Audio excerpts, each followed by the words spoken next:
Good morning. It is the Point Raise podcast, Skyjack podcast, Watching Humans podcast, different names, but the Point Raise dilemma never really slows down. There's always a new story. So we might as well call it the Point Raise podcast. I think it's kind of catchy. I'm Skyler Thomas, independent filmmaker, with my co-host Jack Gescheit of the Tree Spirit Project. What's that? What's that? What are you doing? I'm hearing you twice simultaneously, like an echo. I'm actually hearing you say the intro again right now. Do you have YouTube on in the background somewhere on your browser? Because I don't.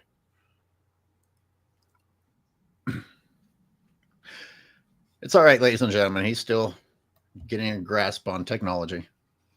I don't think I do, but I will check. I don't hear it on my end. It's all right. We're letting people come on in. I guess I do, but I'm looking for it. I don't think so. Well, while you work on that, I'll tell you how my wonderful morning was with my morning jog. It was foggy, beautiful foggy morning, running through the remnants of an oak woodland and choking on the fumes of leaf blowers and having my brain rattled by their noise pollution, the contributions of human beings. And I say the remnants of an oak woodland because it's what remains here from what agriculture did to California. And now those same farmers and ranchers are selling off to developers. Kill the planet one way, kill the planet another way. These are the stewards of the land. Good morning, Skyler. How are you today? Oh boy. When I get too cheery, you'll step in, and when you go too far down the septic tank, I bit my tongue on Thursday when I had George Werthner on, because that morning it was raining while I was jogging and I was still choking on the fumes of leaf blowers while it was raining. Yeah. Leaf blowers are a really good symbol of our society. Something that's kind of helpful, but not really necessary, and ultimately ecologically destructive. Don't even. If you gave a tiny little compliment, I got to cut you off. I'm sure, Jack, you're wondering about my outfit. Because I know you, I'm not, but viewers might. Yes, go ahead, sir. This is the ultimate "you cannot question me" outfit. I have the nationalist Christian rancher patriot hat on, which means that I love America while I vow to end democracy. And I am also wearing a park ranger or park service outfit, and surely the park service would never say anything inaccurate or deceptive. So I'm representing both of those parties. Don't question me, people. Don't question me, or you are a terrorist. I'm just going to throw this in here, sir, in our back and forth. You've done you did the great film, which is perfect for this podcast, The Shame of Point Raised. That's one of your claims to fame, and how I personally became involved in the whole Point Raised issue. 90 minutes. I got a huge education about what was going on at Point Raised. But you've done another film, what I consider a mini masterpiece, but it's so extreme. Yeah, exactly. You wince at your own creation, but it's so brilliant and so vicious and acid and accurate that someday I'll keep teasing it out there, because it's one of my favorite things you've ever created on this earth. It's why, in my opinion, partially Skyler Thomas was born on this planet Earth by baby Jesus for this film, which I call, it's not your title, I call Cowboy. So someday, I'm just dropping hints here, I want people to be begging for it, begging about this thing Jack keeps talking about, a Skyler Thomas short film that I call Cowboy, which just goes right to the heart of the matter. That's got an LOL from Sledge. The Rev says no echo on his end. That's good to hear. Sledge says no echo. DC, one of the benefits of living in the ghetto, no leaf blowers or weed whackers. Are you kidding me? Let me tell you the irony of that, because I was filming it this morning as I was standing amongst trees having my brain rattled at 6 a.m. I'm like, this is civilization. This is what you people worked for. This is the reward of the homes that you bought here.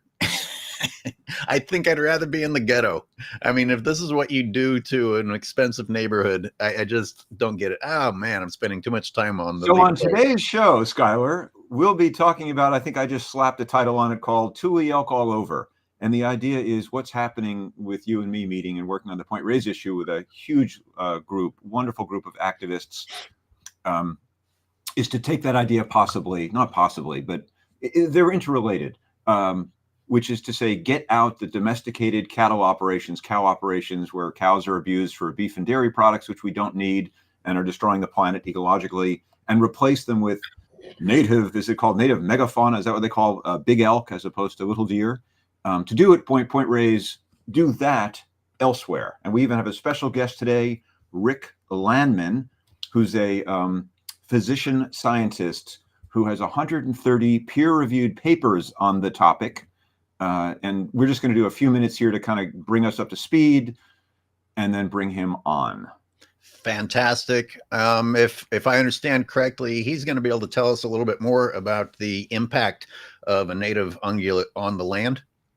Correct. And he's in the South Bay, and he knows a lot about, it's funny, it's like a Borscht Belt act where let me tell the audience about the joke I'm going to tell you, and then I'll tell you the joke. And then afterwards, I'll tell you how good that joke was I just told you. So Rick knows a lot about connectivity of different Tule elk herds in California. And I was introduced to him by last week's guest, Julie Phillips, Tule elk biologist who's been in the field.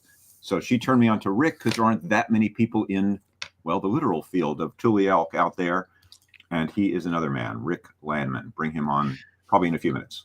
I would like to tell you why I'm extra excited about that. Please. Because, and let me put his face up on the screen next to his buddy, Trump. That's Kevin Lunny, and he is a scumbag topic of the week for me. Just a shocking piece of trash of a human being. And he was one of the plaintiffs on the Cattlemen's Association's injunction or whatever it was that brought the taking down of the fence to an immediate halt. And why this is specifically interesting to me amongst all the other pieces of trash out there calling themselves stewards of the land is that Lunny specifically declares that the Tule elk caused damage, significant damage on ranch lands in the pastoral zone. And he has a grave concern about all the damage that will be done now that these elk are roaming free. And it's just, I got to tell you, the very definition of damage is looking at what those ranchers have done out there. Just astonishing. From nothing will grow anymore, from the atrocious overgrazing, nothing will grow, not even invasive grass, to using the land for actual dumps. And we have to be concerned about what elk might do to the land. And by the way, really juicy bit of information. There's no evidence. And he made a declaration. Here, I'll show everyone a screenshot of it. And I'm going to read this on an episode later today. Everything in his declaration. So what do I mean there's no evidence? Well, years ago, I submitted FOIAs, which still haven't been fulfilled. Actual organizations have filed FOIAs that still haven't been fulfilled, which is illegal, by the way. The Point Reyes Park Service is defying the law by still not fulfilling those FOIA requests. Freedom of Information Act requests for information we're due from the federal government to us citizens, correct? Correct. FOIAs. Yeah. Now, the old Freedom of Information Act documents that I do have access to, Kevin Lunny's name is all over him from his violations as a rancher out there, his lease violations. His name is all over them. Just an unabashed abuser of his lease. And of course, amongst those things are the damage caused to his land by engaging in inappropriate actions. Also on Kevin Lunny's legacy is the shocking damage that his oyster company caused in Drake's Bay. while it was operating, and then the $4 million of cleanup that he left behind that the taxpayer for some reason had to pick up. I still have no good answer for that, why a private business owner can leave $4 million worth of damage behind and not be held responsible for it.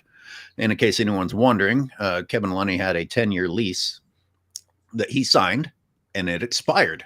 And that's why he wasn't allowed to be there anymore. And yet there was massive lawsuits. Of course, these millionaires out there have lawyers in their pockets and all these associations to represent them and their lobbyists, so that when something legal happens and they don't like it, they can fight it.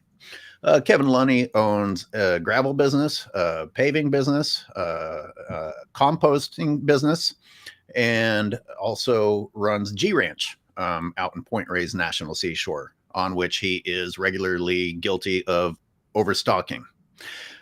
Skyler? Yeah. Are you going to do a program all about this later today on your own podcast as well? I am. What time does that come on for our audience to tune in? It's not going to be live, because I'm going to show images I want to get all the images to go along with what I'm talking about. And I can't do that. This live. is a good topic, but do we want to come back around to elk and getting around to bringing in Rick and talking about? Well, I was literally just wrapping up what I was saying. Okay. And I just want everyone to keep that in mind, that that's the person who is making a declaration to make sure that there aren't native wildlife roaming around in Point Reyes National Seashore.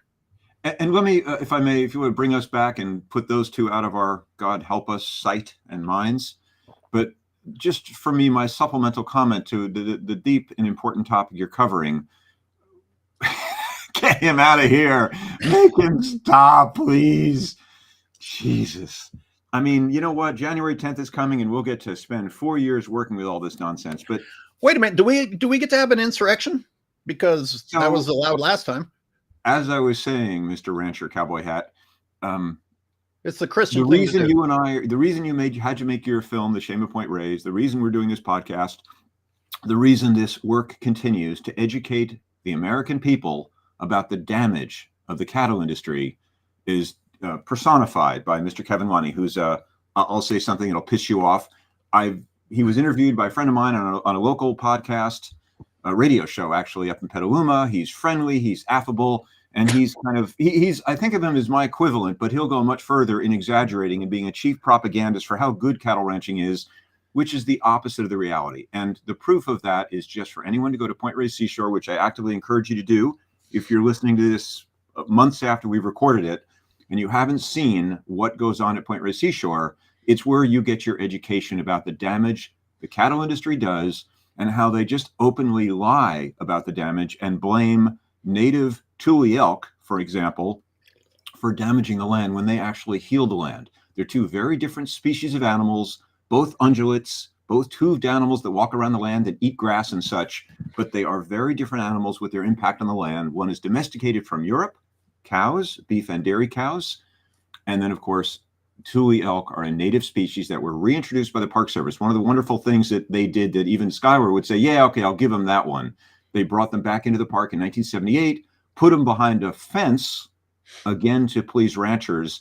And our meeting through this large group of activists that have been very active in getting that fence down, it's all about what I call the propaganda wars. It's educating the public that the cattlemen, God bless those hardworking, local, small, free-range, regenerative ranches are destructive on the land.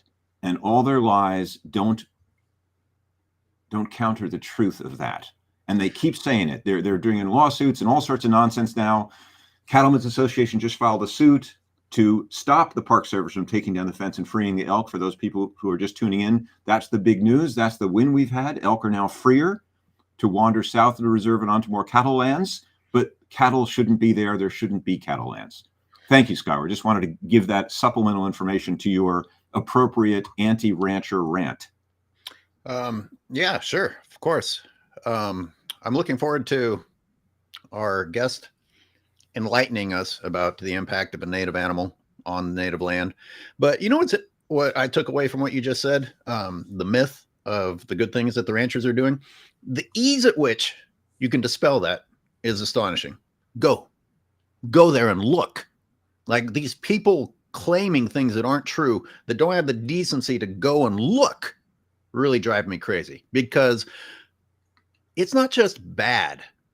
As ecologist Laura Cunningham said, it is the worst example of mismanaged land she's ever seen in all of her years working with the Bureau of Land Management. And that's happening in Point Reyes National Seashore by people who are talking about the potential damage that elk might cause. And scientist and fellow elk activist Elizabeth Dodge just wrote, we can't actually see, even when you go there, as you're suggesting, Skyler, and I do recommend people go, of course, quote, we can't actually see all the damage to Point Reyes because the ranching dumps, they create their own dumps on their properties, are hidden. And the manure, which is to say the thousands and pounds, and actually millions of pounds of manure from the animals, goes into the surface streams, meaning the streams and estuaries and all the waterways at Point Reyes Seashore, which are open to the public. And then there's the destroyed fields. So, I mean, she, in just 2 sentences there, she lists 3 more damages you won't see when you go out there. That's how bad it is. Hey, Liz, good to see you on here. Feel free to call in, but just keep messaging too if you like that. You know, she has a good point about a lot of it being hidden. And I'd like to add that while the Point Reyes National Park Service declares that they are actively monitoring and know what's happening out there, every violation, such as that massive dump, has been reported by a citizen, not by the Park Service. They either really aren't looking at all, or they intentionally don't report the ranchers.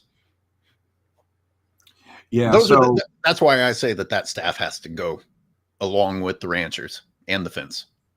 So the Park Service stopped on that point. The Park Service stopped testing the waterways in Point Reyes Seashore in 2013, and it was we citizens, activists really, who hired an independent scientist to test the waterways there, and found, much to our shock, but not to our surprise, that fecal indicator bacteria levels were through the roof, exceeding county regulations, permissible standards, state regulations, and of course the National Clean Water Act. I mean, it's just, and here it is, folks. There's I think 700 elk right now is roughly the count in the 3 different herds in the park, and we don't know exactly how many thousands of cows there are.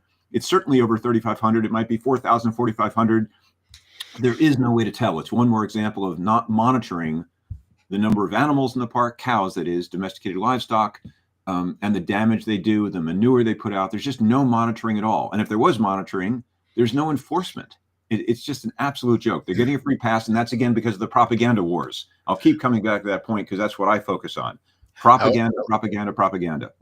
I think you said that you can't really see the manure because it's being put into the waterways. Well, if you know where to look, you can see the manure. The giant sprinkler systems out there, believe it or not, that is manure being sprayed. A ship storm, to coin a phrase. And that's after the trucks have driven over the land dumping liquefied manure, and after the other trucks have driven over the land dumping dried manure, just the way nature did things. You know, it reminds you of that wonderful expression, don't go pulling on that thread, Skyler, the whole universe will come unraveled. Meaning, if you go to the park and just stand there and look and observe, and I mean, one other point I want to make, which I make every time I take tours of kids or school kids or adults out there, is just stand at the fence line, or stand at the other great spot to see it is at the parking lot for Abbott's Lagoon. And there's a fence there that separates the trail into the natural areas where people walk. And right next to it, there's a field. So on the left side of the fence where the cows are, that field, it's barren. It's, grass a few inches tall at most. Once in a while, you might see one coyote standing out there, but usually nothing. It's just nothing is there. That's what cattle do. And on the right side of the fence, where deer are and some elk are, but no cattle, there is a huge amount of vegetation, coastal scrub, coyote brush. And once you look at it and stand there for a while, you realize that vegetation is like 6 and 8 feet tall. It's a huge amount of wildlife. So it's a huge difference between a wild landscape out at the coast and what cattle do, which is destroy landscapes. Well, you know what you do when you have something that's astonishingly clear that one side is healthy and the other isn't? you declare that healthy stuff is unhealthy. It's bad for there to be nature, which and that's what kind of scares me in our new era as of January 20th, where you can just, it's not even like you sort of exaggerate and do a politicians thing. You know, people say inaccurately, oh, all politicians lie. No, they really don't. It's a continuum. And most politicians, you can say, you know, buff the edges, exaggerate a little bit. Once in a while, tell a white lie or something if they're a good politician.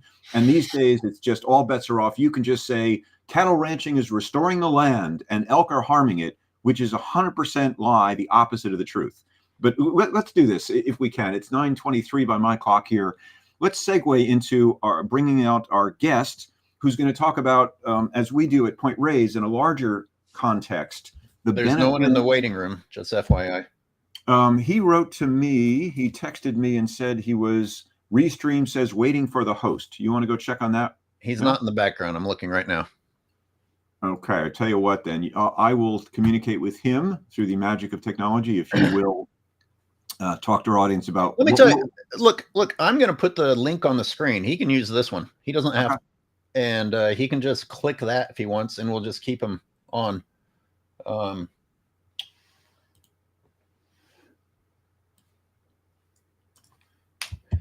Okay, so the link above that one is something I have on my website about the ranching families, and the link under it is the call-in link. So, Rob, go ahead and click that. And Rick, not Rob. Sorry, Rick. Yeah, Rick. Right.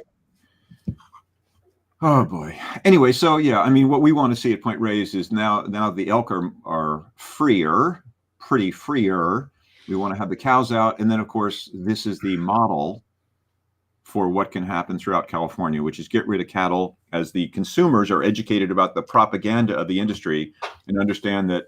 I mean, my God, aren't there open space district I used to work with, Mid-Peninsula Regional Open Space District, hired me to do their PR and stuff. And now I catch wind. I haven't been working down there, but as a photographer, but I've heard that they're actually, you know, advocating stumping for the cattle industry and bringing cows onto the land to keep fire down, which is just, it's worse than bad. It's creating more of the problem that necessitate cattle. So how do I say this?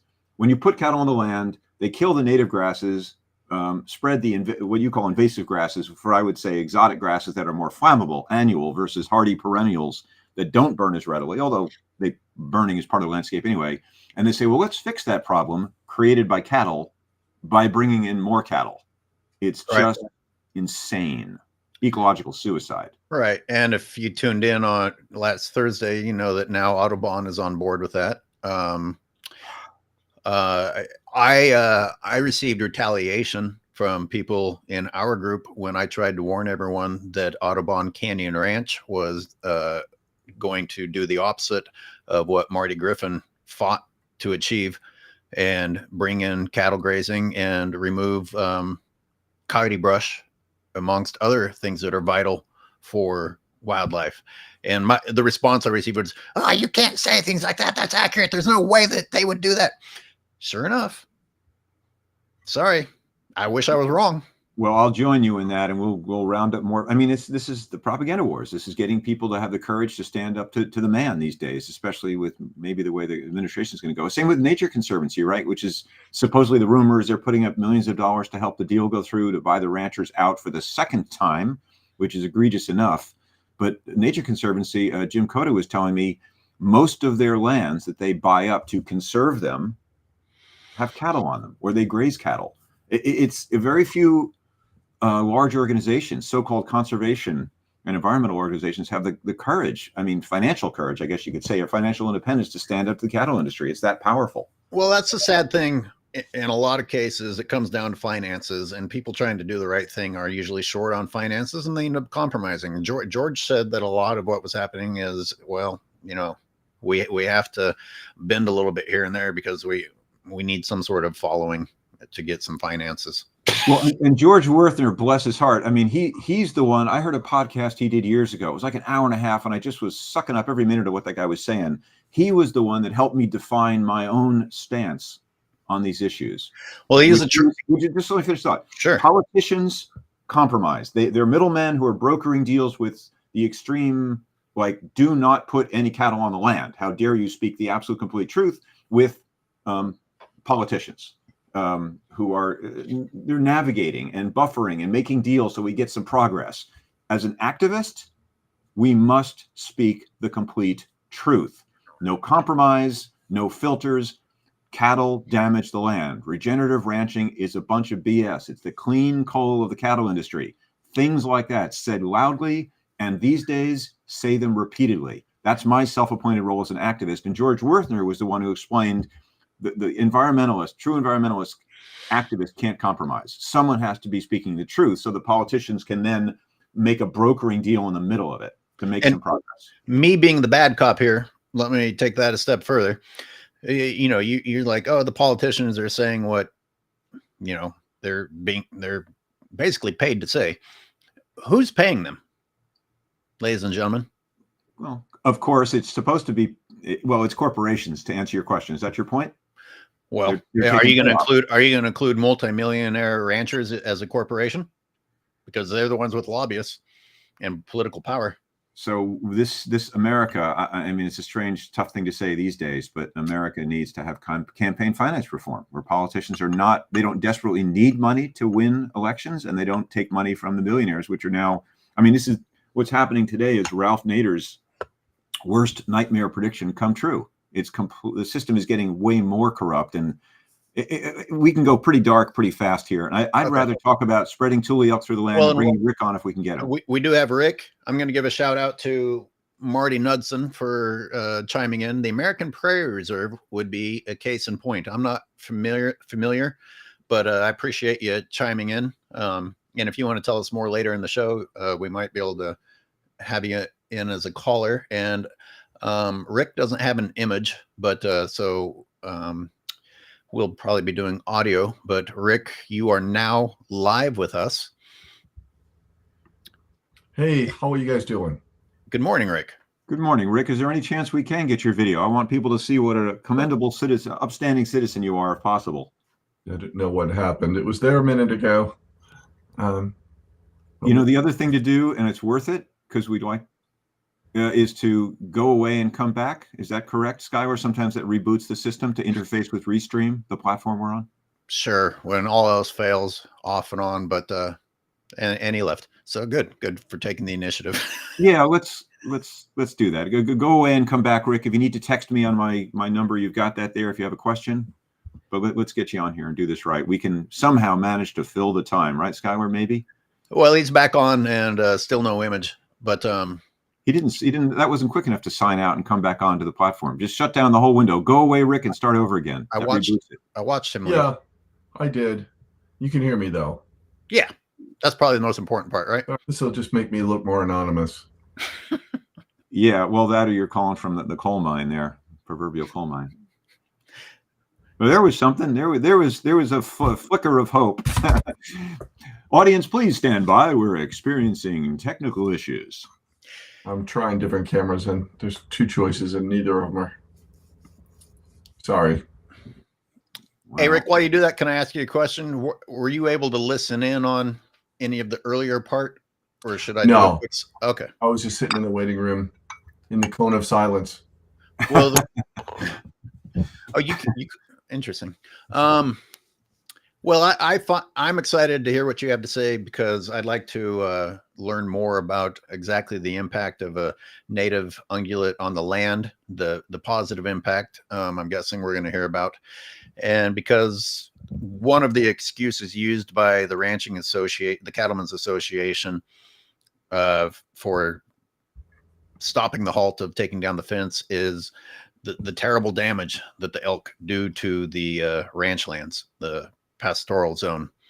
And I'm guessing that you're laughing on the inside or crying, but how specific can you get?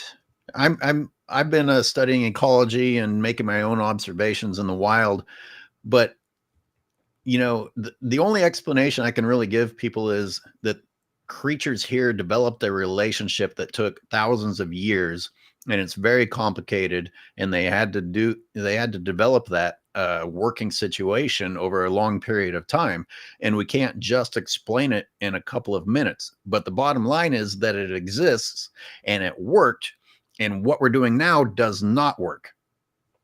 Correct.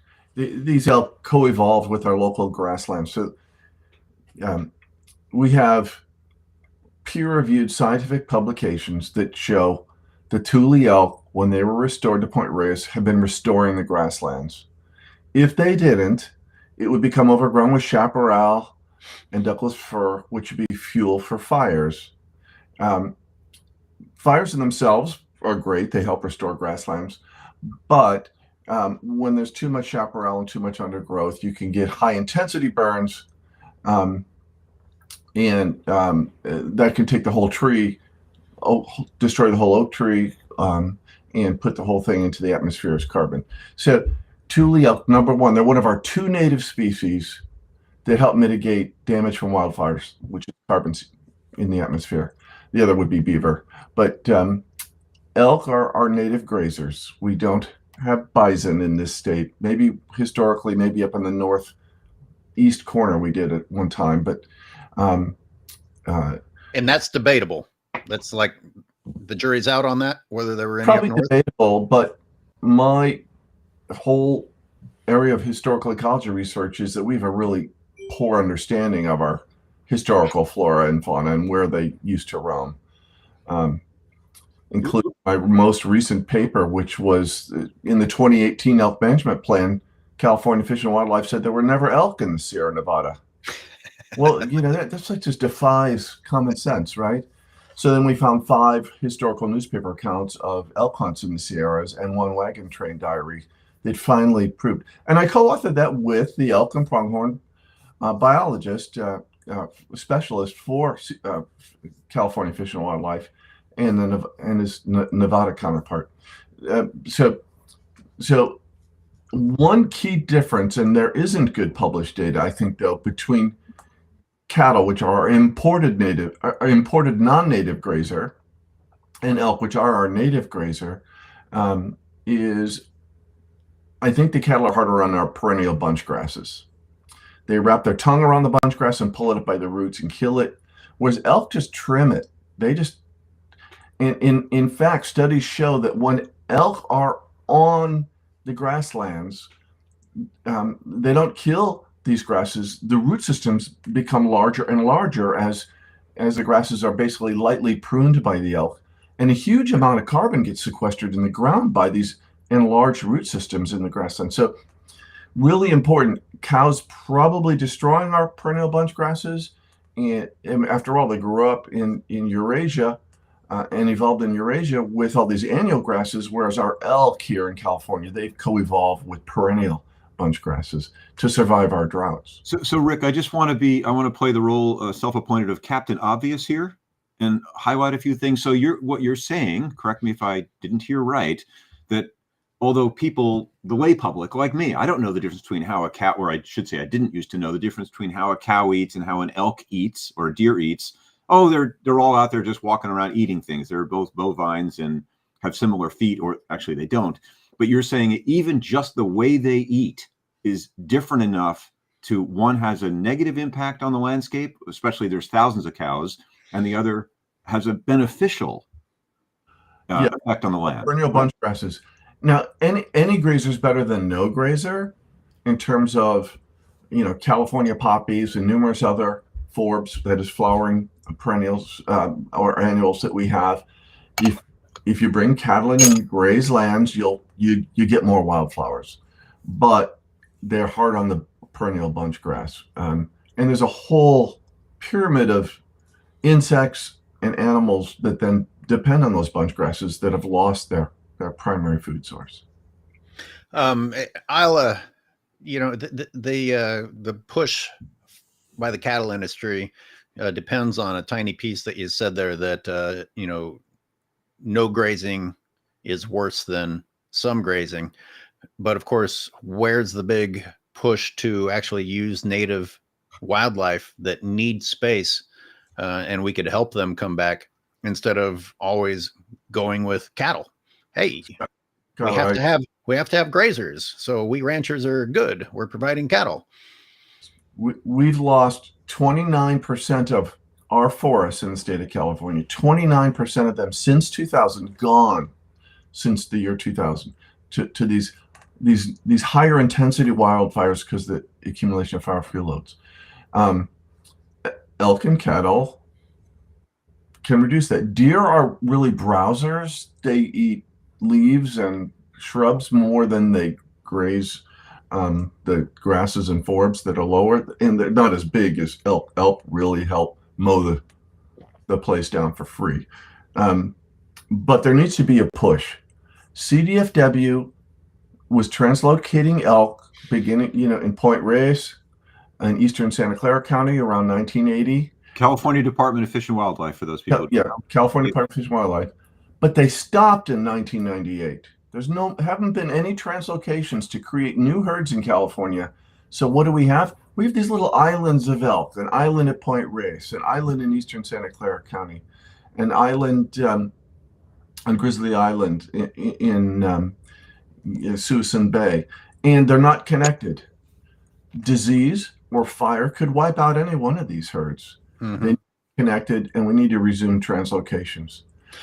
And, in previous videos, people have said, oh, contact California Fish and Wildlife. They'll know what to do. And I think people's faith in them is misguided. I mean, you opened up with an example that they denied that elk were even in the Sierras.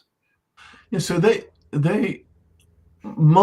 I've published 4 papers in the scientific literature about elk with California Fish and Wildlife biologists every time, including this overturning of this idea that in the 2018 elk management plan there were never elk in the Sierra. But they're just repeating what the academics have been saying. I mean, Dale McCluskey Berkeley wrote in the 1960s a book about the Tule elk and said, they weren't in the Sierras. To disprove that, you have to do research, and CDFW is not staffed to do that. So I don't see them as negative. I see them just as understaffed, overworked, and just trying to keep up. But yeah, but aren't they the authority? Everybody always turns to them to be the big decision makers, and yet they can't have the responsibility of research that would cause a proper decision to be made. I mean, who do we put that on if we're not going to put it on them? It's a great point. So I used to, I'm a physician scientist. I was in the biotech industry and practiced as a physician for a long time. We were very aware of bias. Like, I would never take money from a pharmaceutical company when I gave an educational talk. But our problem is CDFW, California Department of Fish and Wildlife, they're supported by hunting license revenue and fishing license. Right. We actually make far more money from ecotourism than we make from hunting. Yeah. But all this ecotourism revenue is going, it's going to restaurateurs. It's going to admission fees for state parks, but it's not funneled to California Fish and Wildlife. So they're not supported. So there's probably some unconscious bias based on who's paying the bill. Just as an example, in 2011 in the state of California, U.S. Fish and Wildlife Service said we made $3.8 billion in our state from ecotourism, from viewing. How much? Say the number again, please. $3.8 billion, but $964 million from hunting. So it's a huge multiple for ecotourism, but we don't funnel it to Fish and Wildlife, and we should, in my opinion, because you create these biases, even unconscious biases. And that goes for the same with Point Reyes Seashore, the microcosm example of the ranchers constantly say they contribute so much to the local economy from their beef and dairy products that come out of the park, which is an exaggeration, would be a nice way of saying it's a lie. Very because nice. Far more money comes from the tourism of people who come just to watch wild animals. It's not even comparable. It's a total eclipse. Right. But again, for me, as the minister of truth, I was going to say minister of propaganda, minister of truth, to contrast their ministry of propaganda. Listen, folks, ranchers will constantly say how much they contribute to the local economy and provide jobs. And those are at very best wild exaggerations. What brings money in is people coming to Point Reyes Seashore from the Bay Area to watch wild animals. That's why we've been so effective, Absolutely, as an activist group, to have people have more wild animals at the park, which means getting out the 18,000 acres and another 10,000 acres, about 28,000 acres in total of pasture lands for cows, which are destroyed landscapes. Hey, Rick, oh, sorry. I was just going to, at risk of revealing how ancient I am, I graduated from college in 1977. Holy shit, that's older than me. In 1978, 10 elk were placed in that Tamales Point in Point Reyes. And I drove up. I lived down by Palo Alto. I've been going up every year. Anybody who comes to visit from out of state, I take them up to Point Reyes. Point Reyes could be made into the American Serengeti. Yes. With elk and pronghorn and bears and yes. It's just an incredible spot, and it's access from the huge population that's in the Bay Area. It just as a small example, in Oregon, in the Oregon Jewel Meadows Wildlife Area, elk would come down to winter in the wildlife area, and they were interfering with the neighboring farmers' crops. And so they spent about $200,000 in alfalfa to feed them, to keep them in the wildlife area. They got $6.5 million in admission fees to the wildlife area. For $200,000 in alfalfa, they got $6.5 million in ecotourism. Wow. I'm not proposing that we create feed stations for elk so people can come watch them. I don't want to build a zoo. I think we could do this naturally. But it really highlights, I think, there is a lot of value here. Now, where do I spend the money? It's not when I pay, an admission fee to the park. I spend it at the restaurants. I buy souvenirs and blah, blah, blah. And I've been coming up there over 40 years from Palo Alto. By the way, Marty Knudsen wrote in the chat, American Prairie Reserve, which we asked about earlier, is a large project in northern Montana that is creating here's the word, Serengeti, consisting of about 600,000 acres, which is creating a conflict, surprise, with area ranchers. So again, ranchers will give you the myth that, elk and cow can live side by side. No, they're two vastly different uses of the land. They will always come into conflict because ranchers always want to fence their land and keep the wild animals out. Yeah, so there are ways to mitigate fence damage, which is the biggest issue with elk. Elk can jump an 8-foot fence. They do break these 4-foot tall barbed wire fences. A ranger told me about a bull that just belly flopped on a fence and just took it out so that his herd could just follow him across. That's unusual. They usually just jump a fence. When they're being pursued by hunters or more likely poachers, I think that's, or just tourists on ATVs. I think that's the more likely thing when they break a fence. But there's published data on how to mitigate elk problems. You can install an H-frame style crossing in your fence where the fence is being repeatedly broken. It's a little lower than the rest of the fence. They use it more than half the time when you do that. Rocky Mountain Elk Foundation, which is supported by hunters, they actually have a great program. They have about 200 volunteers here in California that will help you if you're a rancher and your fence has been broken. The data on competition for forage between elk and cattle, I'm not impressed. I don't see published literature that's convincing that they really compete.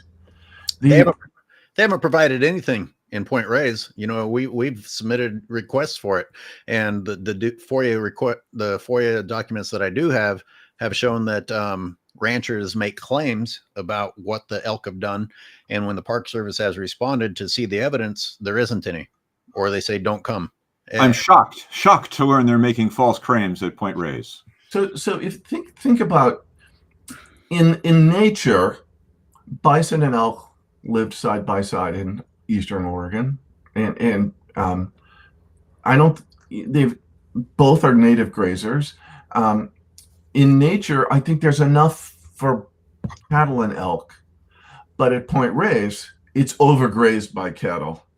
So in a situation where it's horribly overgrazed, maybe there isn't enough for both. But the problem isn't the elk. The problem is it's overgrazed, period. Yeah, let's be clear. There isn't enough for the cattle as it Right. is. There's Right. there's a ton of supplemental feeding going on there, and the cattle have grazed that place into a dead zone. So to pretend that the elk are what's going to be the tipping point to make it unhealthy is absurd beyond being offensive. Well, and key points I want to keep adding in. A cow, which is raised for human consumption, whether it's meat or milk, is anywhere from 3 to 4 times the size of an elk. And for every one wild elk at Point Reyes, there are, 5 or 6 cows. So the number of animals too. People, you mentioned cow and elk, and people picture an animal in their mind, one of each.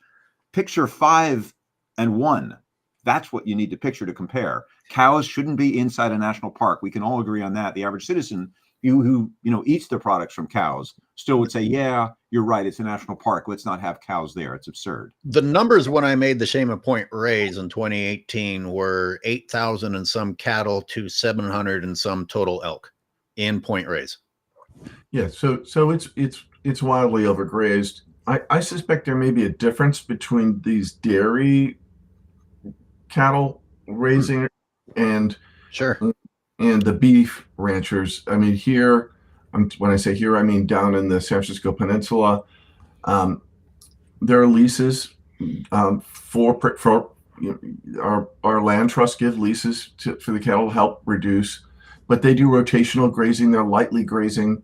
It's not this, eat everything down to the mud kind of situation. I'm not condoning it. I'm just saying I think there may be differences between this what looks like pretty extreme overgrazing at Point Reyes. And even in that positive example that you just used, you have to force the livestock to sort of behave the way that natives would. The natives naturally move on. Let's attribute that to the relationship of developing a healthy relationship that works for everyone. You don't eat the plant down to where it dies if you want to have food to come back to later. And whether or not the elk is saying this inside of his head, because people get really upset when you say that an animal is intelligent. So I'm not saying that the elk is writing a book and passing this on to the offspring, but somewhere instinctively they realize don't wipe out your food source. And it happened. Cattle don't do that unless you force them to leave. And I'm chomping at the bit to talk about the bit you said earlier about how they just trim, because people talk about the benefits of grazing and how that actually will stimulate the plant. Well, there's the example with the bunch grasses you mentioned earlier. Hey, something's eating me. Let me strengthen my roots and try to grow in response to that. That's a good thing. Cattle, and I've been documenting the goat grazing disaster in California very closely. They just turn everything into a dead zone. But when I go through and I have my trail cams out and I'm observing, I see things like a water plantain munched on here and there, but left with enough for the plant to continue to photosynthesize and grow and provide for the next animal that comes along. That is not what happens with livestock. That's exactly what other wildlife biologists are telling me. There's peer-reviewed published data from Point Reyes where they're actually taking out this non-native Holcus lanatus grass and in favor of the native bunch grasses being promoted. And then this data about carbon sequestration and a bigger root system is really important. Everything I've done in conservation, none of it matters anymore except to focus on sequestering carbon. Right. So Rick, a couple things. I just want to say, this is Rick Landman we're speaking with. He's down in Los Altos, I believe, if I can say that. He's a physician and a scientist who's written 130 peer-reviewed papers on the topics we're discussing here. And I want to bring you back, Rick. We've got more to do. We really should just do 60 minutes with you, sir. But let me just, one important thing I've wanted to discuss. I want you to talk about, in any way you want to here, the interconnectivity of the elk herds, which is something we haven't even touched on, and you're a specialist about it, about, freeway underpasses, overpasses, and all that. And then also specifically at Point Reyes, what is your opinion about letting elk expand beyond the boundaries of the park, which would be out into Alima Valley, even where I used to live in San Geronimo Valley, benefit, pluses, minuses, whatever you want to say about those topics, please. Really great question, Jack. And something we need to think about. The Tule elk herds at Point Reyes, we're doubling in population, 100% population growth every 3.5 years until this horrible decimation from lack of water for the fenced herd. A paper we published in 2022, Dr. Christian Denreiter and I, on the eastern Santa Clara elk herds in the Diablo range showed only 35% growth over 40 years versus 100% growth in the herd population at Point Reyes in 3.5 years. 35 because they're getting hotter and drier. So we need to get elk closer to the coast. That means we need highway overcrossings. So you have them at the coast at Point Reyes, and they're going to go the other direction. You're going to need wildlife overcrossings because if a car hits an elk, it could be fatal, right?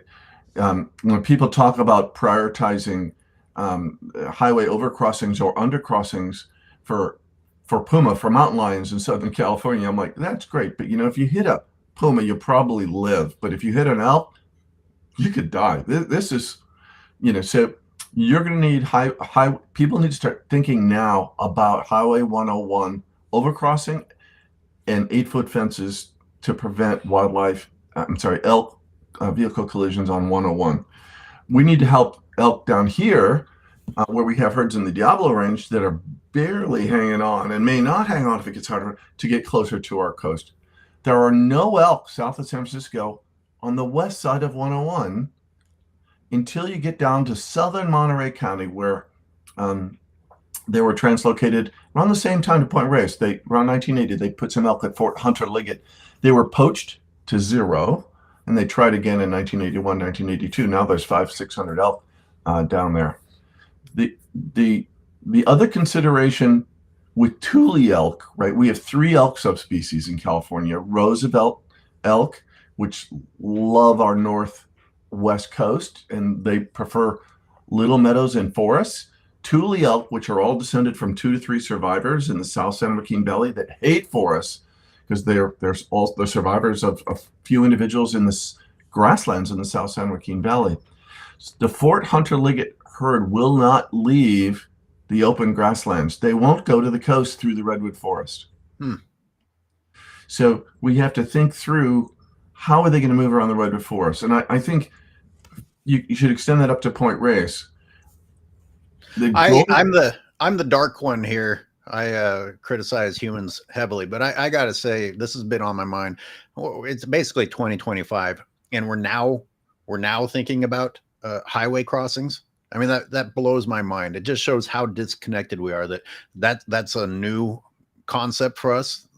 Maybe we should allow for wildlife to cross without being freaking smashed by our vehicles. Right. And black bears too, right? Black bears have never reached Marin. And when I say reach, I mean with cubs have reached Marin.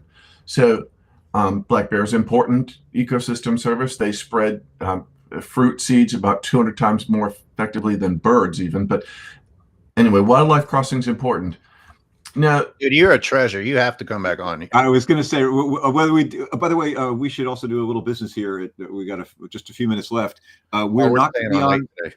We're going to go run late, but I want to just jam things into the hour. We're not going to do a show next Tuesday, which is Christmas Eve day, and we'll do a show again after that. And whether we do, elk, but Rick, we will definitely have you back, and I promise I won't. I'll Skyler, I'm sure will agree. We want to have you on for more of the show. You'd be a great person to say, ask your elk questions of you, and have you on, and just to answer people's questions. There's a lot of stuff going on in the chat right now. Thank you. I want to address 2 comments in the chat, but I also want to ask you, how comical is the claim that the annual grasses are a significant source of carbon sequestering, which is what ranchers are going with the bullshit non-native annual shallow-rooted grasses, which came from Europe, right? Right. Yeah, these are non-native Eurasian grasses. But the roots are about this deep in the first place. Doesn't that have something to do with carbon sequestration?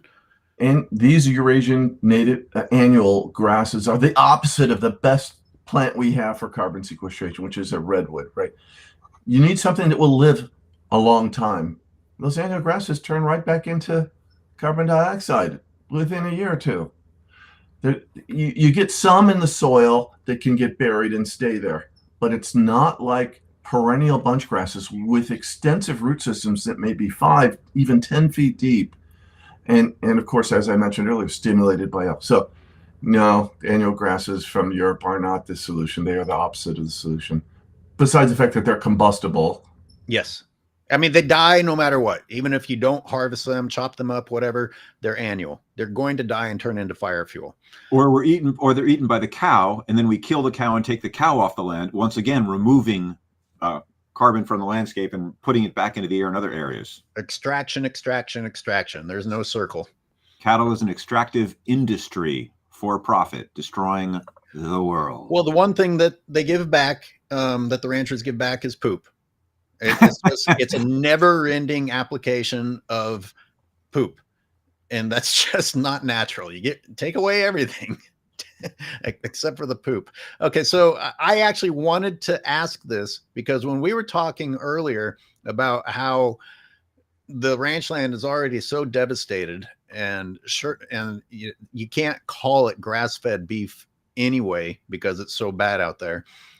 And if the impact of the elk is going to be as minimal as I'm claiming that it would be, why do the ranchers insist on this stance of we're anti-elk? I mean, it would help their public image if they just shut up and let the elk walk on their ranches. I mean, it can't be that bad.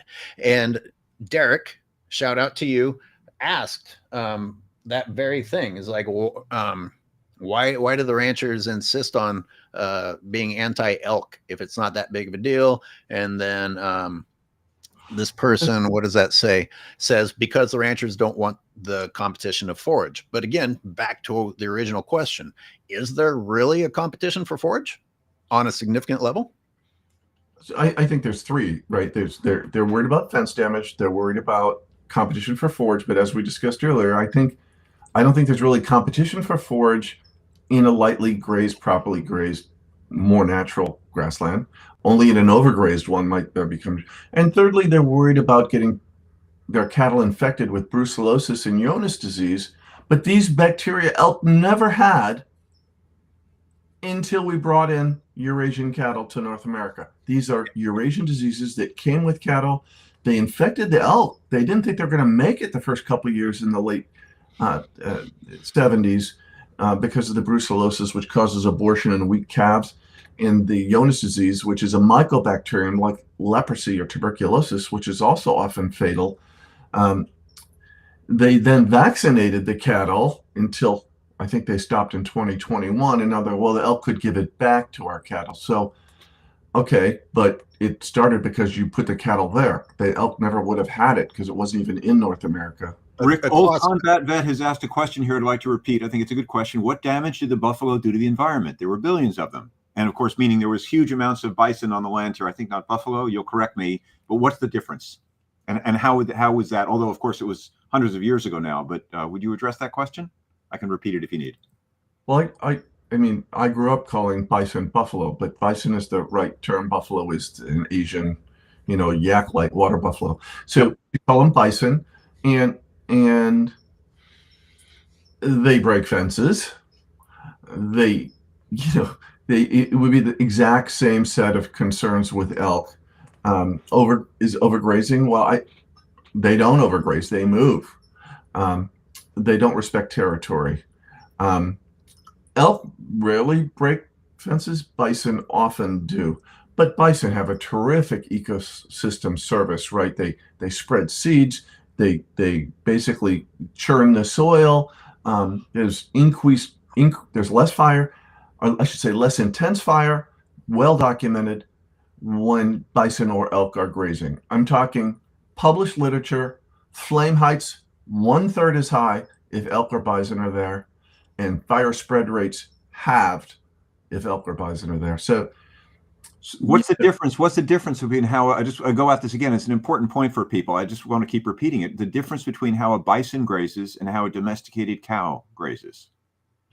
So I don't think there are probably slightly different food preferences, but I'm not that as knowledgeable about bison as I am about elk. I've got to say something about the fences. There's comments coming up about fences. I want to say a few things about the fences. And I also want to say that across the entire nation, Johne's disease is synonymous with the dairy industry. Like people pretending that these diseases are coming out of nature is just absurd. Like look at the dairies, look at the ranch land. You have a bunch of animals inside of a pen standing on top of their own excrement.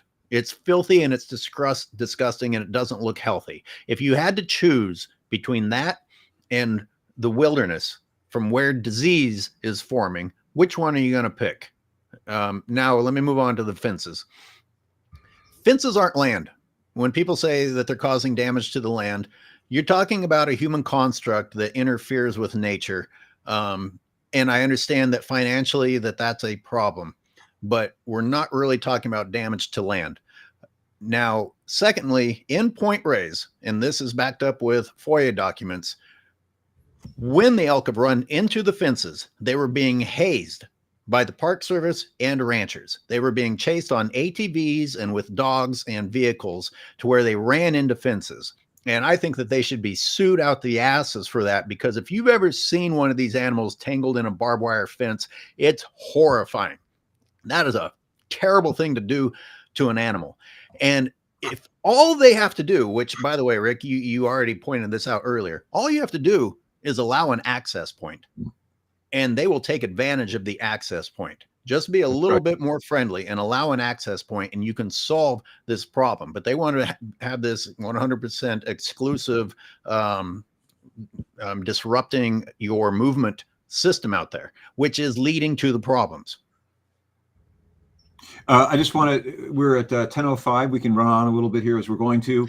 Just a little housekeeping, as they call it. So today is the 17th. We're not going to do a podcast for the first time. We've done 6 in a row on Tuesdays. We're going to skip the 24th. And we're going to go, the next podcast will be number 7 on the 31st.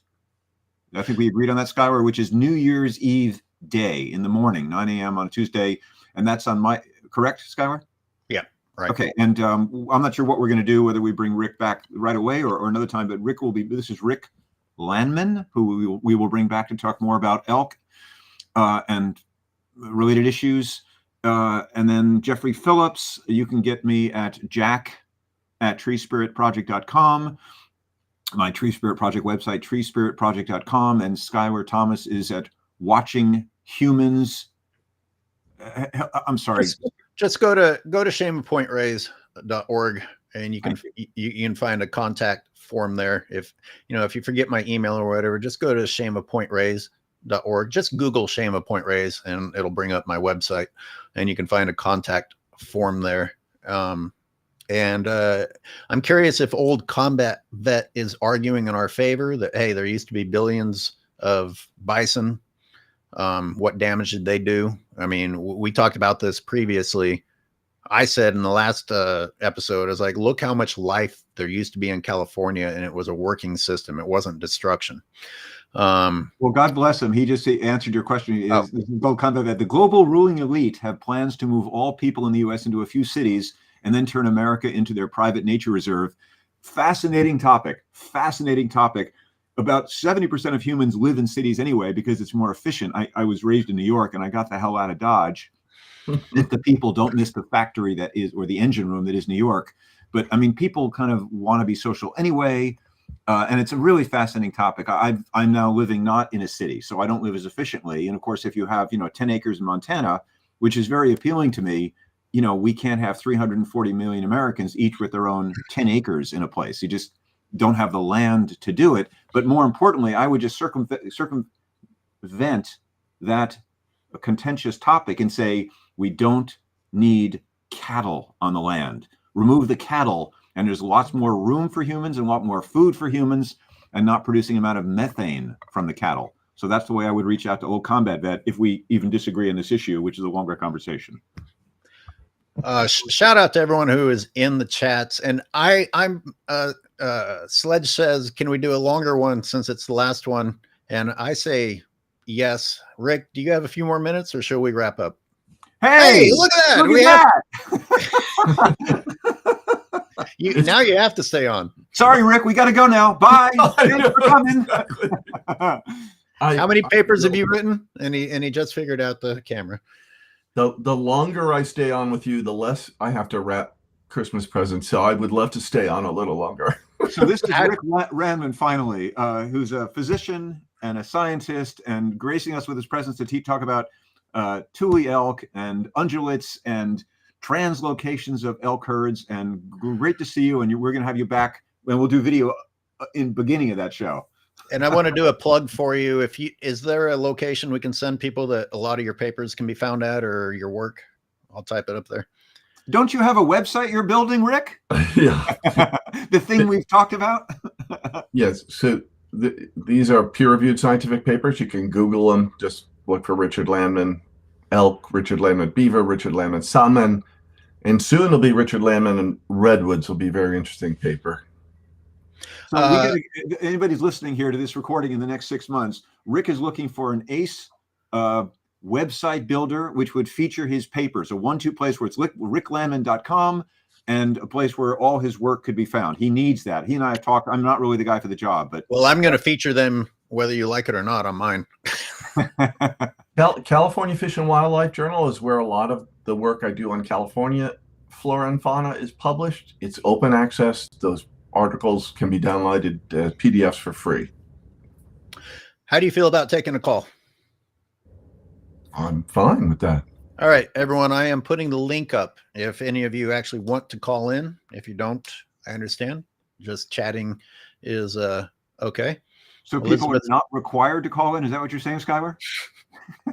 No, you have no choice. You must call us.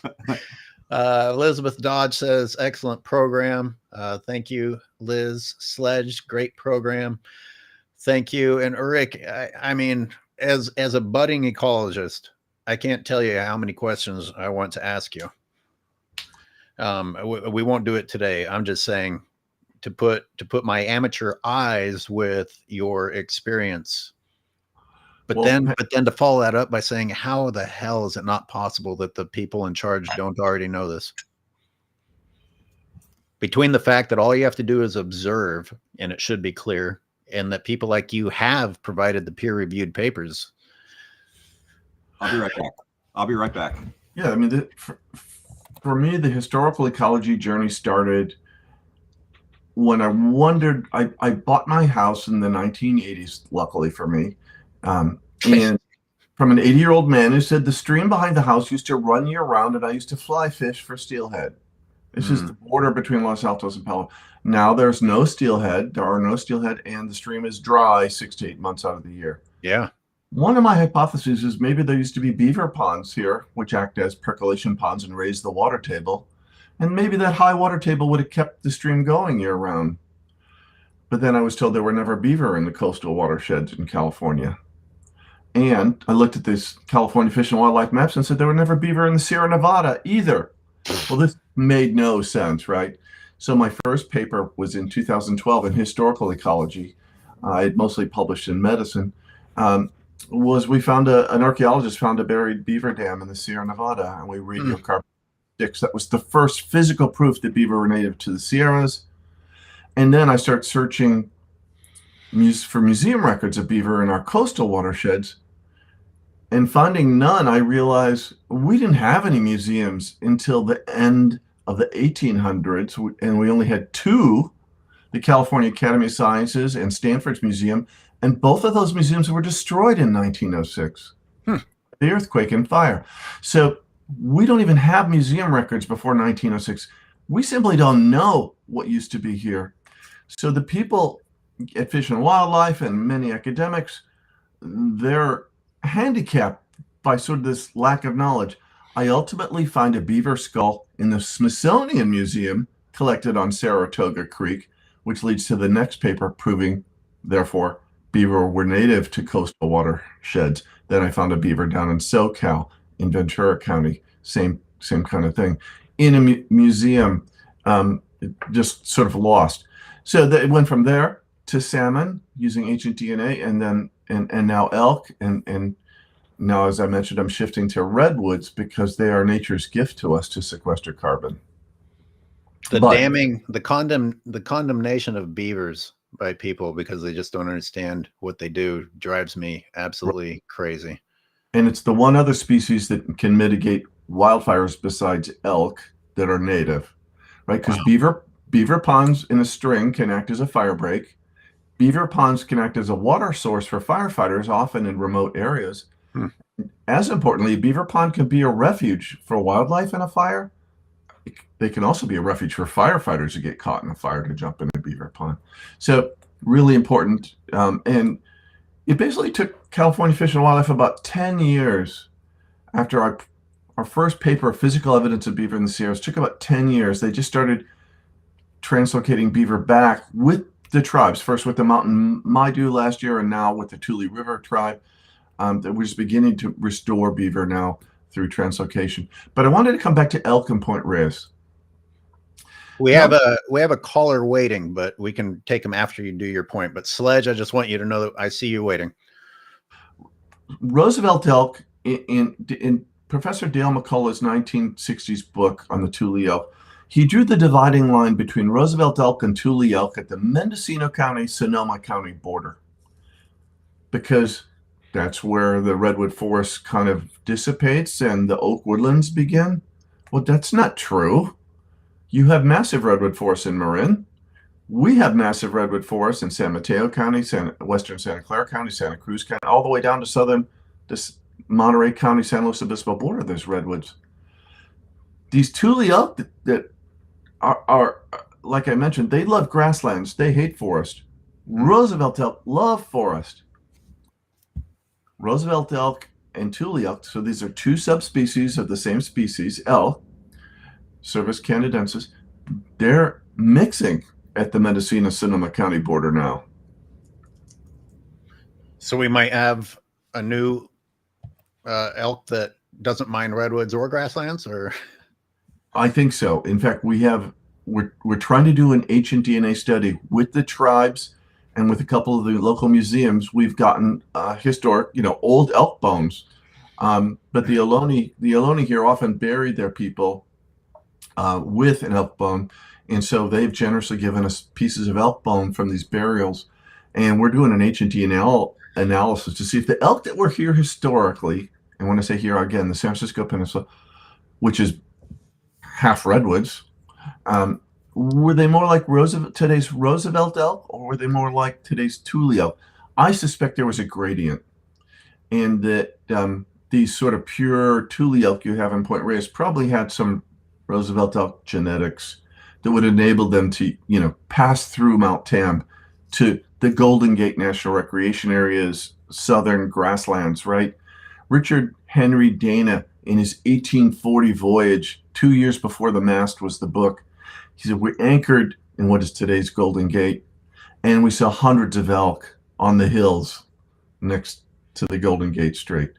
I yearn to see that again, but for the Tule elk to get there, it's going to be tough because they're forest avoidant. Aren't they named after a grass? Tule correct. Grass? They're named after the tules, the wetland grasses and the marshes that used to be abundant in the South San Joaquin Valley. Which another topic for the future was Tamales Point even the right type of habitat to put them? Or are they just doing what they can with what they have? Yes, they were. I know. In fact, that was an area where the ranchers were going to sort of not push back so hard on reintroducing them. That's my understanding from however I've gotten that. They put them on, this one dry spit of land, which was going to be the one the ranchers wouldn't bellyache so much about, least desirable for grazing.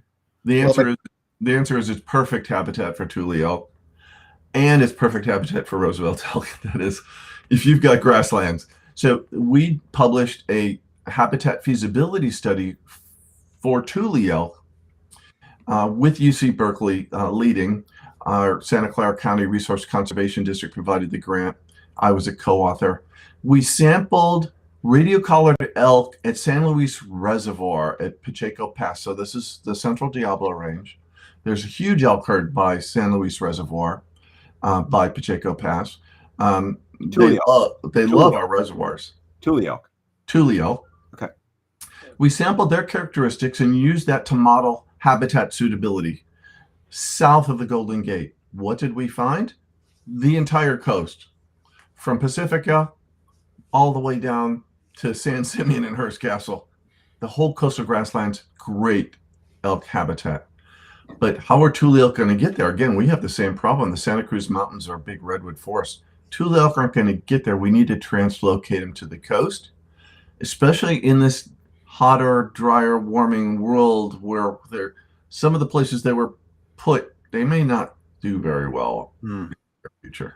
So to beat my activist drum, take down all the fences at Point Reyes Seashore, and I mean the 300 miles of additional fences, not just the 8-foot tall fence that's in the news, the reserve fence. Get all the ranchers out, get all the cows out, let those populations grow, and then we can take subherds from there and move them to other areas of the state. Would that work for you, Rick? So actually, the elk are not really impacted by a 4-foot rancher fence. They'll just jump it. They can jump 8 feet. But if we ever wanted to restore pronghorn to Point Reyes, which I think would be fabulous, and there are zooarchaeological records of pronghorn, there were remains from eastern Marin County. I haven't found records from the coast, but that's probably because nobody's even looking for them. But pronghorn are stopped by cattle fences.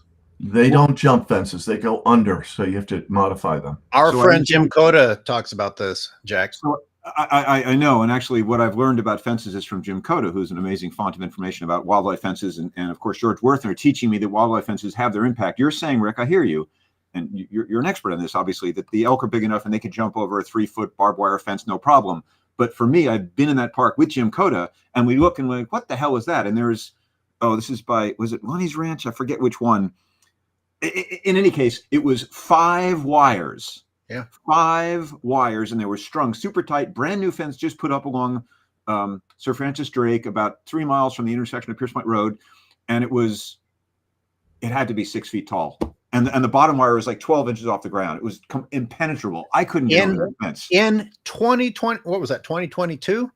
The Park Service was putting in, or 2021, they put in brand new fencing that was anti-wildlife. Yep. I mean, private ranchers have better wildlife-friendly fencing than Point Reyes National Seashore does.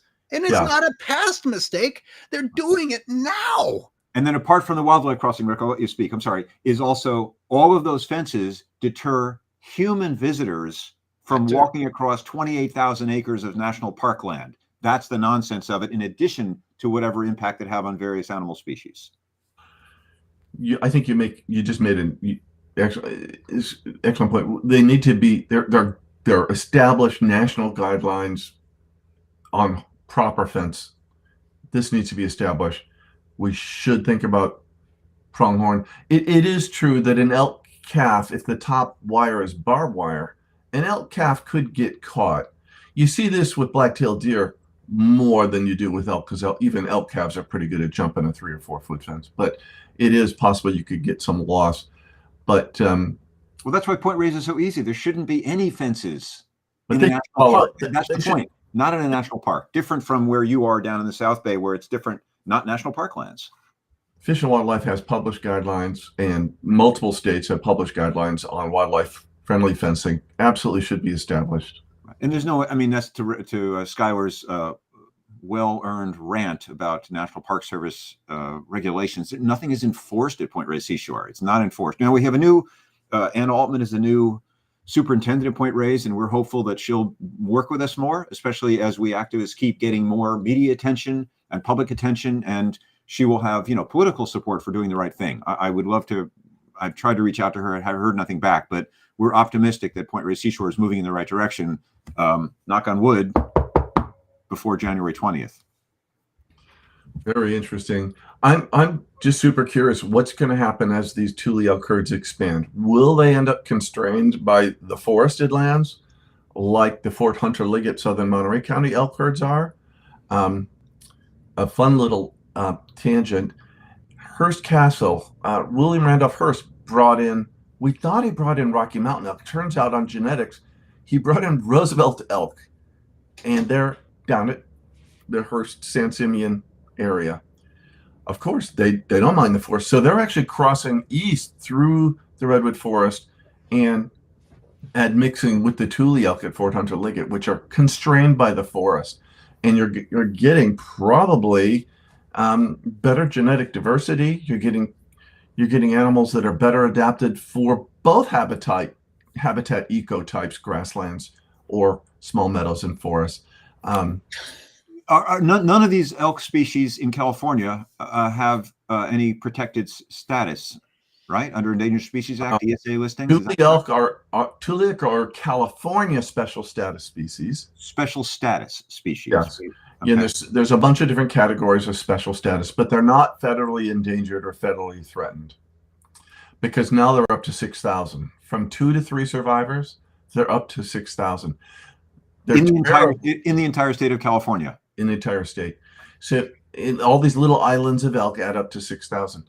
Now they're terribly inbred, right? Genetically, they're all sisters and brothers because they're all the offspring of 2 to 3 individuals genetically. They need a little genetic diversity. So CDFW actually does some translocations. They actually study the genetics of the Tule and they try to mix them a little bit, but they haven't done any translocations to establish new herds since 1998. This is terrible. We need our native grazers back to mow our grass for free. So we're coming up, Skyler. I know you're doing a few things here. Coming up on 10:25. So we've been running almost an hour and a half. And, obviously we could do another half an hour of this. So we want to do a separate show just working on discussing these issues with you again, Rick, in the near future.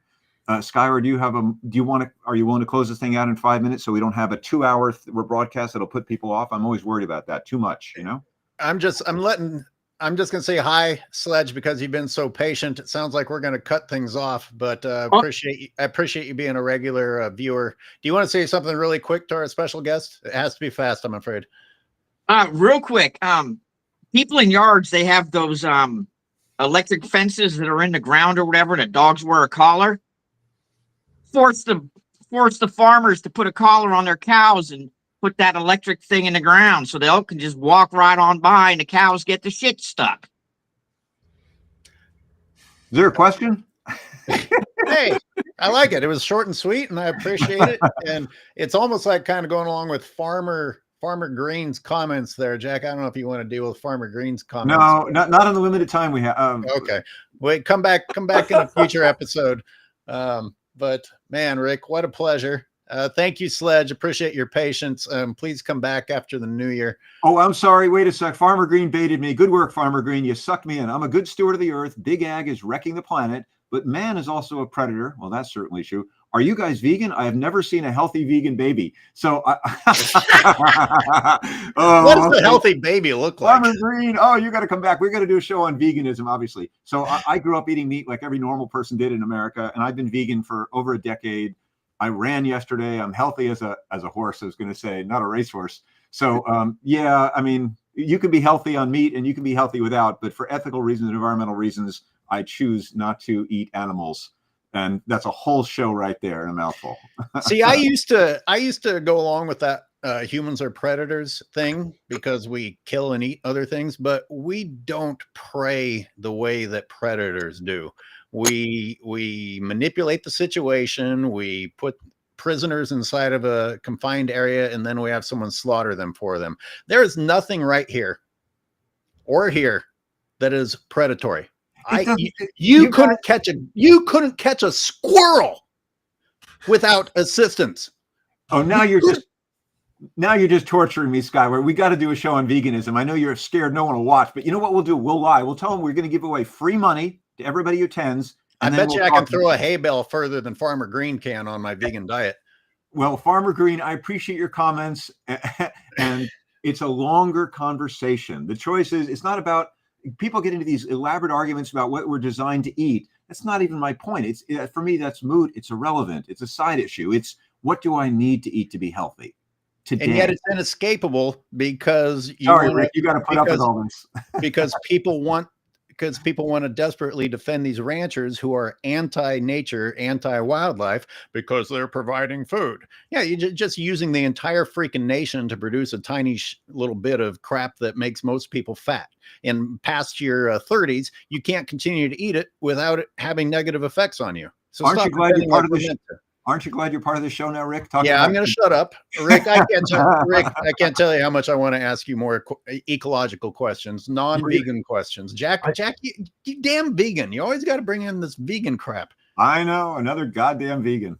Actually, there's a T-shirt I've seen vegans wear. It says "another effing" spelled out vegan. Like, oh, here we go. About a third of our ranchers in Santa Clara County want to bring the elk back. I've got some rancher friends that are great conservationists, and I have some. I think you have a more extreme group with this whole dairy cattle situation than the beef ranchers down here in Santa Clara County. Well, it's more extreme, Rick, also because they're trying to protect. The other thing the public doesn't know is how heavily subsidized by millions of dollars. They're leasing land at Point Reyes for about a third or a quarter its market value, or even less than that, a tenth its market value. So they're desperately trying to hang on to those incredible land giveaways paid for by public tax dollars. And of course, they lie about that just by omission. The average person walking in Point Reyes has no idea that that is leased to ranchers. They don't own it, and it's subsidized by you, the person visiting the park. That's the dirty secret, which I will keep speaking and speaking and speaking as Skyler does, educating the public. It's so atrocious. People just need to know the truth. I believe it was Kenneth Brower who says that this is ultimately no, it was Marty Griffin who said this is ultimately about real estate. And these guys continuing to stay in there illegally with someone like Trump in power, they might just be granted that land and they're going to become even wealthier coastal landowners. Hey, what's that on your shirt, Rick? It's one of the schools that I paid a lot of tuition to for my kids. Oh, very good. Very good. That's this nice. is In Defense of Animals, who's been a supporter of my work and the advocacy for the elk. Rick, thank you so much. We will definitely have you back. Anything you'd like to say before Skyler closes us out here? I just want to say a pleasure. Thank you. I'm trying to stick to the science, but I what you guys are doing is great. It's provocative and it's making me think. So thank you. Cool. Well, we're all needed. We need scientists who are level-headed like you, and then provocateurs like Skyler. I'm just a nice guy who happens to be vegan, but Skyler, you can tell by the cowboy hat, he is trouble, big trouble. Oh, and Skyler, tomorrow, Wednesday, December 18th in Berkeley. May I do a plug? Yeah, I guess. Like, I don't know. I'm scared. Well, I'll be there as your personal bodyguard, I promise. So that doesn't make me feel better. Yeah, I know. I'm a vegan. What am I going to do? Here, have a lettuce leaf. So 7 to 9 p.m. at the Berkeley Hillside Club on Cedar Avenue. Skyler will be hiding in the background. I'll be up front, and he's going to show his film, The Shame of Point Reyes, which is the film that got me started in the whole issue about Point Reyes and got me screaming at a camera now as I'm doing here. Thank you, Skyler. We'll see you folks, everyone, for participating. Thank you very much. Rick again, and Skyler, take it away. Thank you so much, Rick. It was a pleasure. We'll see people in the new year. I'll let Rick have the last word. Oh, no. Okay. Rick, what you're doing. Okay. Looking forward to future conversations with you, Rick. My pleasure.